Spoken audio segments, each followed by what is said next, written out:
Good morning. This is Sheldon here from the Currency Advisory Desk. Well, Asian markets gained in early trading today. We've seen that there's a positive sentiment around the world for further easing that is doing the rounds once again. But is further easing really the right way to move forward? Well, this is a question mark which has been lingering around everybody's mind for quite some time. See, with the compounding debts, this seems like a quick fix to the problem. It's like you could say prescribing a painkiller to a patient with a serious injury and anticipating that he will be healed forever. This is not a permanent solution to the current crisis that is there.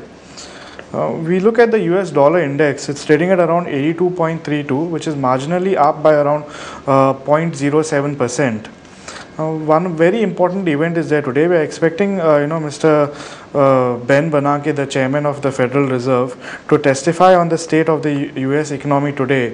And we are expecting some sort of indication for a QE3 to come up probably when he speaks. Now, a decision on the actual, QE or quantitative easing will be taken on June 19th or June 20th. When the Federal Open Market Committee, the FOMC, meet, and this will actually decide the fate of the markets. That's what's going around on everybody's mind right now. The rupee seems to be gaining on this news, and yesterday we saw that it already strengthened to around 55.06 levels. Now we expect further strengthening in the rupee to around 54.50 to 54 levels, at least till the Greece election fiasco is completed, and that is there on June 17th. And then we get some more clarity from the Fed on the direction where they want to take the markets, that is. Now we also have to look out for RBI monetary policy review, which is there on June 18th.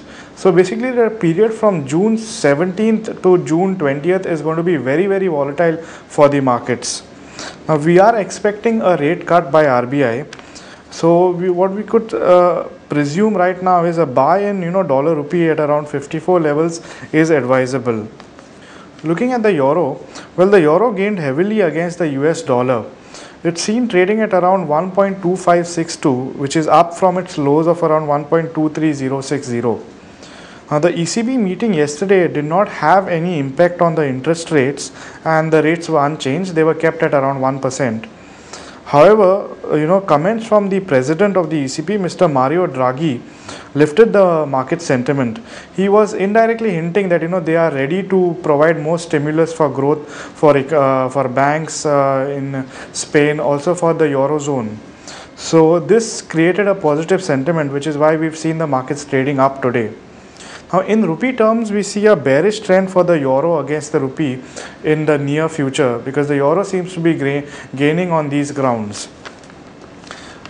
Moving to UK, well, today UK's Bank of England monetary policy and HPI numbers are due.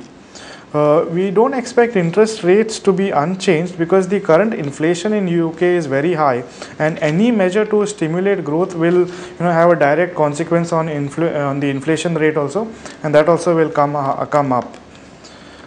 We expect the rupee to strengthen against the pound in intermediate trading. Now, moving to Japan, well, the yen is trading at around 79.42. It has weakened against the US dollar. We saw it trading at around 78.26 levels previously. Now, the weak trade data from Japan due is strengthening its currency, and it will affect the outlook for yen.